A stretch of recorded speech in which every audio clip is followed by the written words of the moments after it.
My name is John. I live in a bustling modern city and work at a prestigious company. My life might seem picture perfect from the outside, but lately the cracks have started to show. I've been married to Emily for 7 years, and we have a beautiful 5-year-old daughter, Sophie. Emily and I met in college and fell in love quickly. We got married soon after graduation, and our life together seemed like a fairy tale. But as the years went by, the demands of my job increased. I was often buried in work, striving to climb the corporate ladder and provide a comfortable life for my family. Late nights at the office became the norm, and the weekends, once filled with family outings and romantic dinners, turned into me catching up on work or sleeping off the week's exhaustion. Emily began to seem distant. At first, I chalked it up to the natural ebb and flow of any long-term relationship, but then I started to notice changes. She seemed dissatisfied, often lost in thought, and our conversations grew shorter and more strained. The spark that once defined our relationship was fading, and I could feel a growing gap between us. One evening, as I sat at my desk reviewing financial reports, I realized I couldn't remember the last time Emily and I had a meaningful conversation. Our interactions had become mechanical, revolving around household chores and Sophie's schedule. I had been so consumed with my career that I failed to notice my wife slipping away from me. The realization hit me hard. I loved Emily deeply, but I hadn't been showing it. She deserved better than the half attention I'd been giving her. Determined to make things right, I planned a romantic dinner at home for the following weekend, hoping to reignite the spark and bridge the growing gap between us. But fate had other plans. Little did I know, Emily's heart had already started wandering, seeking the attention and affection she wasn't getting from me, and soon I would discover just how far she had gone to find it. That evening, Emily came home late from a corporate event. She seemed unusually animated, her eyes sparkling with an excitement I hadn't seen in a long time. She told me about the event, glossing over the details, but I could sense something different in her tone. As she talked about the people she met, one name kept coming up: Alex. He was a charismatic and attentive guy, she said, someone who seemed genuinely interested in what she had to say. I brushed off my initial discomfort, attributing it to my insecurities. After all, Emily deserved to have friends and a social life. But deep down, a nagging feeling began to take root, whispering that there was more to this story than Emily was letting on. And that was the beginning of the end of our once happy marriage. Little did I know, the journey ahead would be filled with betrayal, heartache, and ultimately, a painful but necessary reckoning. It wasn't long after the corporate event that I started to notice subtle changes in Emily's behavior. She was more often on her phone, her fingers flying across the screen with a speed and fervor I hadn't seen before. She would smile at her phone, a smile that used to be reserved for me. The first few times I dismissed it as her catching up with friends or scrolling through social media. But soon it became clear that something, or rather someone, was occupying her thoughts. One night, I casually asked about her new friends from the event. Emily's eyes lit up as she talked about Alex. She described him as charming and attentive, a great listener who made her feel valued. Each mention of his name felt like a dagger to my heart, but I tried to hide my discomfort. I didn't want to come off as jealous or controlling, so I kept my suspicions to myself. As days turned into weeks, Emily's interactions with Alex became more frequent. She mentioned him more often, not just in passing, but as a central figure in her stories. They had started texting regularly, and she would occasionally meet him for coffee or lunch. The ease with which she integrated him into her life was both alarming and painful. I started paying closer attention. I noticed how she would quickly hide her phone screen when I walked into the room, or how she would step out to take certain calls. She began dressing up more, wearing outfits that she used to reserve for our date nights. She was also spending more time away from home, with vague explanations about meeting friends or needing to run errands. My suspicions grew, but I didn't want to believe the worst. I tried to rationalize her behavior, convincing myself that it was all innocent. After all, she deserved to have friends and a life outside of our marriage. But the nagging feeling in the pit of my stomach. One evening, while Emily was out supposedly meeting an old college friend, I decided to look at her phone. My heart pounded as I scrolled through her messages. It didn't take long to find what I feared most. Her conversations with Alex were filled with playful banter, inside jokes, and an intimacy that should have been reserved for our relationship. It was clear that their connection went beyond friendship. That night, I barely slept. My mind raced with thoughts of betrayal and heartbreak. I felt a mixture of anger, sadness, and disbelief. How could Emily do this to us, to Sophie, to me? But more importantly, how could I have let things get this far without noticing? The next morning, I resolved to confront Emily. But when she came home, looking so happy and carefree, I couldn't bring myself to do it. I wasn't ready for the confrontation, for the possibility of hearing her confirm my worst fears. Instead, I decided to gather more evidence, to be absolutely sure before making any accusations. I started watching Emily more closely. Her behavior only reinforced my suspicions. She was often texting late into the night, and her absences from home became more frequent. One evening, I noticed her getting ready for yet another meetup with friends.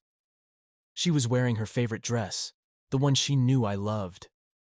She looked stunning, and for a moment, I was reminded of the woman I fell in love with. But the thought of her meeting Alex in that dress filled me with a sense of dread. Unable to bear it any longer, I decided to hire a private investigator. I needed to know the truth, no matter how painful it might be. I handed over all the information I had, the details of her meetings, the messages, everything. The investigator assured me he would get to the bottom of it. As I waited for the investigator's report, I tried to keep up the facade of normalcy. It was the hardest thing I've ever done, pretending that everything was fine while my world was crumbling around me. Sophie's innocent laughter and Emily's oblivious cheerfulness felt like cruel reminders of the life I thought I had. Days felt like weeks as I waited for the investigator's findings. When the call finally came, I felt a mixture of relief and dread. The investigator's voice was calm and professional, but his words hit me like a ton of bricks. Emily and Alex were having an affair. He provided me with photos and detailed reports of their meetings, the stolen glances, the intimate moments. The evidence was irrefutable. My heart shattered into a million pieces. There was no more denying it. Emily had betrayed me. The woman I had loved and trusted had turned to someone else for the affection and attention she once sought from me. With the truth laid bare, I knew I couldn't keep silent any longer. It was time to confront Emily and face the painful reality of our fractured marriage. The days ahead would be some of the hardest of my life, but I was determined to get the answers I needed and find a way forward, whatever that might be. As I navigated through the days following the private investigator's call, my mind was a whirlwind of emotions. Anger, sadness, and betrayal swirled together, creating a storm I struggled to control. The evidence was irrefutable, yet I couldn't bring myself to confront Emily just yet. I needed to understand more, to see the full extent of her betrayal. Emily's behavior continued to fuel my suspicions. She spent more time away from home, often with vague explanations that no longer held any weight. I noticed she was more protective of her phone, taking it with her everywhere, even to the bathroom. Our once frequent and open conversations dwindled to polite exchanges about Sophie or household chores.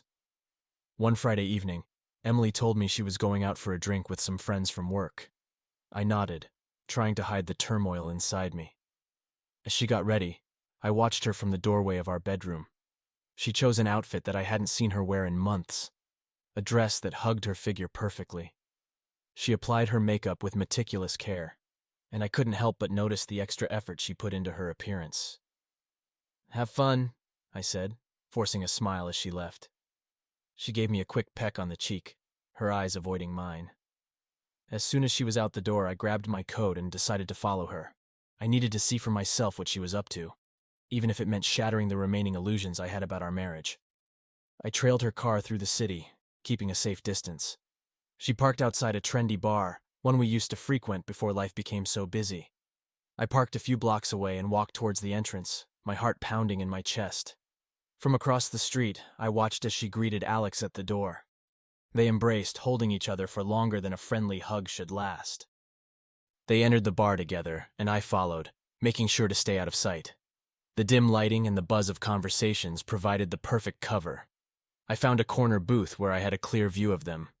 They sat at a table near the back, their heads close together, whispering and laughing. The intimacy between them was undeniable. My heart ached as I watched them. Emily's face lit up in a way I hadn't seen in a long time, and it was clear that Alex was the reason. They were sharing drinks, their hands occasionally brushing against each other's. It was like watching a scene from a romantic movie. But this time, I was the outsider looking in. After about an hour, they left the bar. I followed them outside, maintaining my distance. They walked a few blocks to a nearby park, where they sat on a bench, talking and holding hands. The sight of them together, so comfortable and close, was a punch to the gut. I felt like a ghost, invisible and powerless to stop the scene unfolding before me. I couldn't bear to watch any longer. I turned and walked back to my car, each step feeling heavier than the last. The drive home was a blur, my mind replaying the images of Emily and Alex over and over. By the time I pulled into our driveway, I felt drained, emotionally and physically. Inside the house, I sat in the dark living room, waiting for Emily to come home.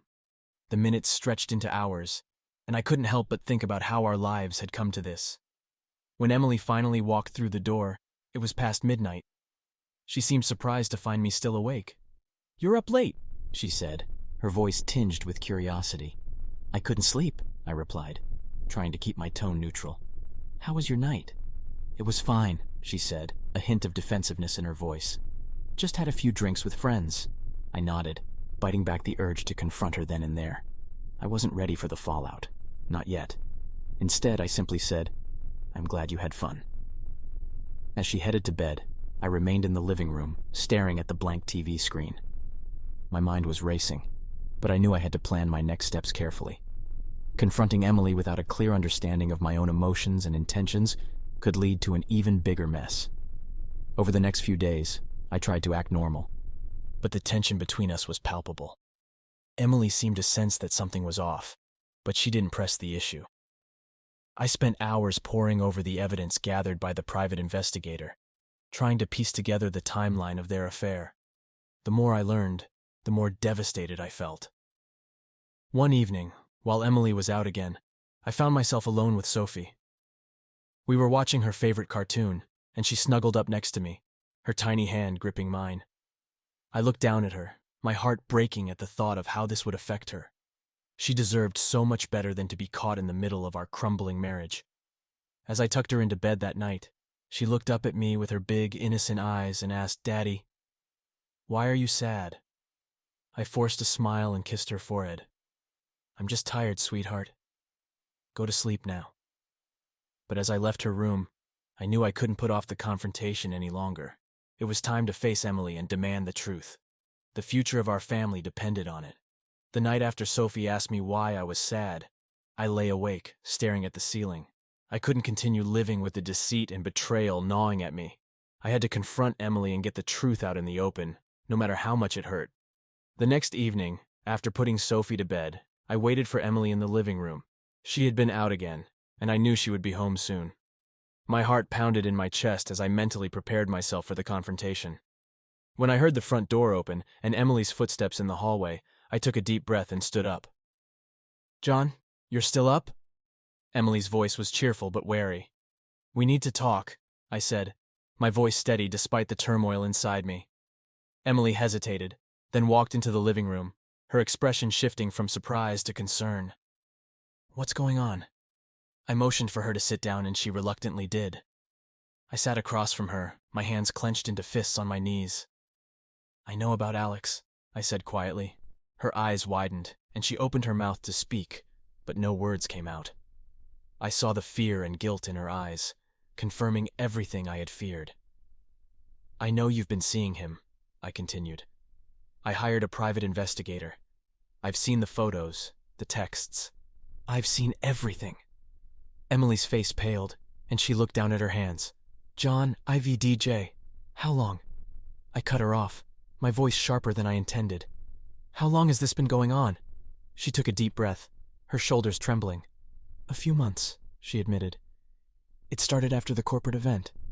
I didn't mean for it to happen, John. I was just so lonely." "Lonely?" I echoed, my voice rising. "You think I haven't been lonely too?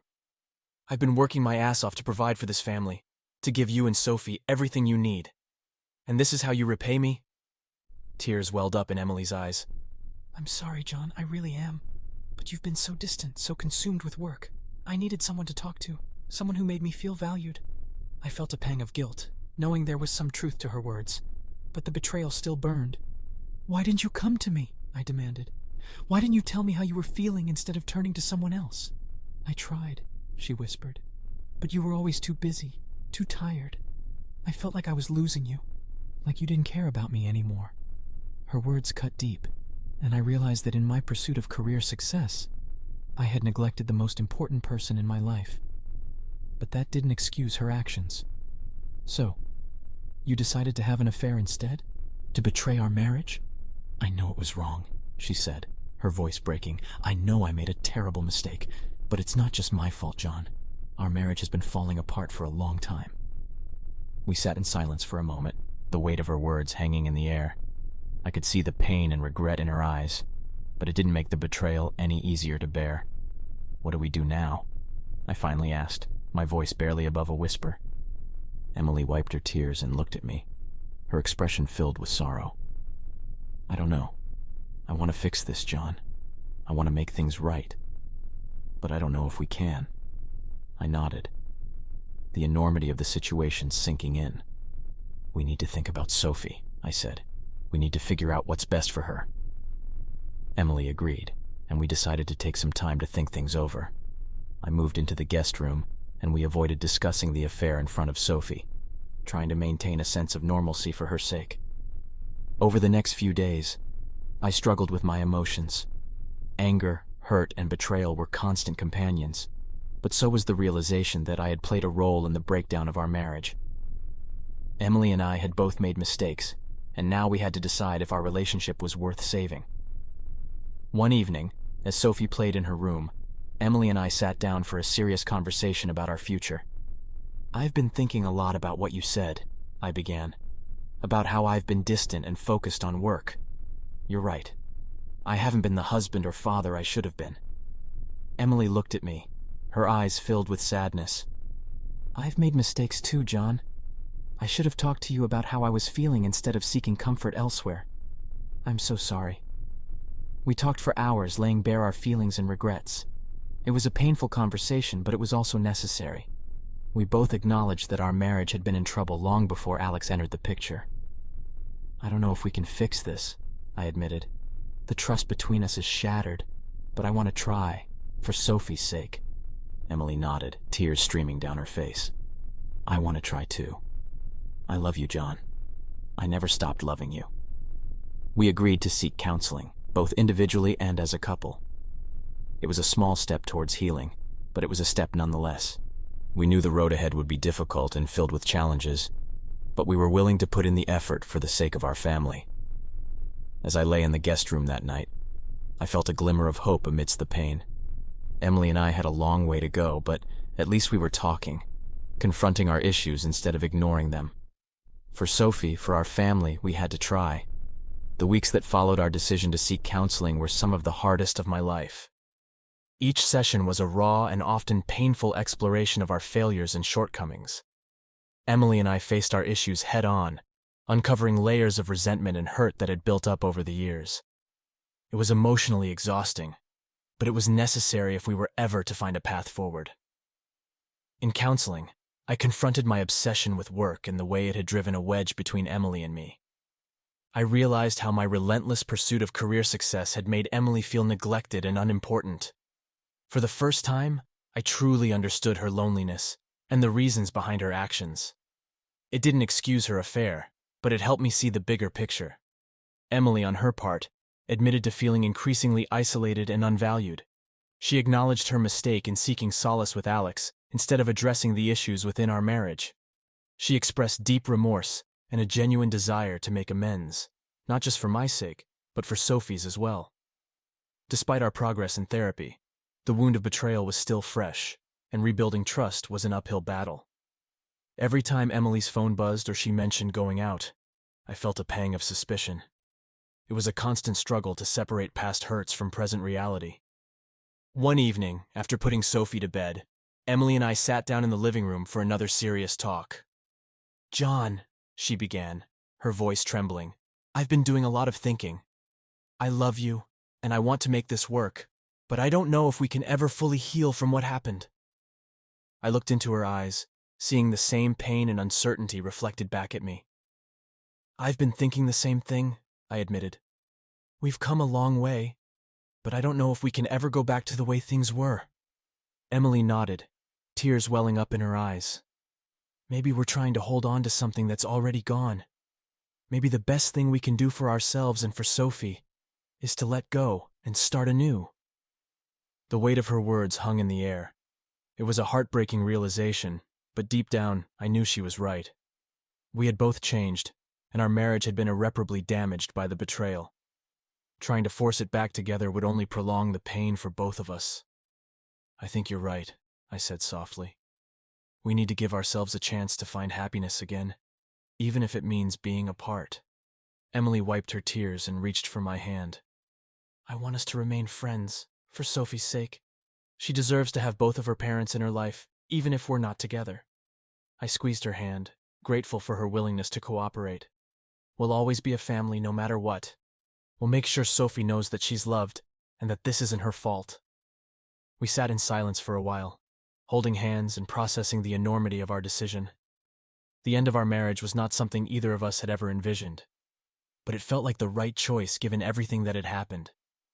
In the days that followed, we started the process of separating our lives. We met with lawyers to discuss custody arrangements and the division of assets. It was a painful and often contentious process, but we were determined to keep things as amicable as possible for Sophie's sake. We explained the situation to Sophie in the gentlest way we could, assuring her that both of us loved her very much, and that she would still see both of us regularly. She didn't fully understand, but she seemed to accept it with the resilience that only a child can muster. As I moved into a new apartment, I felt a mix of sadness and relief. The end of my marriage to Emily marked the conclusion of one chapter of my life and the beginning of another. I knew that the road ahead would be challenging, but I also felt a sense of hope and possibility. Emily and I continued to co-parent Sophie, maintaining a friendly and cooperative relationship. We attended school events and family gatherings together, putting aside our differences for the sake of our daughter. Over time, the raw pain of the betrayal began to fade, replaced by a cautious but genuine friendship. I focused on rebuilding my life, both personally and professionally. I made an effort to balance my work with spending quality time with Sophie, determined not to repeat the mistakes of the past. I took up new hobbies and reconnected with old friends, rediscovering parts of myself that had been neglected for too long. Emily also moved on, finding a new sense of independence and fulfillment. She eventually started dating again, and while it was initially difficult to see her with someone else, I knew it was part of her journey towards happiness. In the end, our separation allowed both of us to grow and heal in ways that would not have been possible had we stayed together. We learned valuable lessons about communication, empathy, and the importance of prioritizing our relationships. As I stood in my new apartment, looking out at the city skyline, I felt a sense of peace. The pain of discovery and betrayal had been a crucible that tested and ultimately strengthened me. I was ready to embrace the future, knowing that I had the resilience and determination to face whatever challenges lay ahead.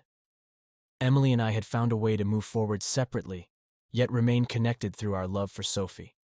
It wasn't the life I had envisioned, but it was a life filled with hope, growth, and the possibility of new beginnings. And for that, I was profoundly grateful.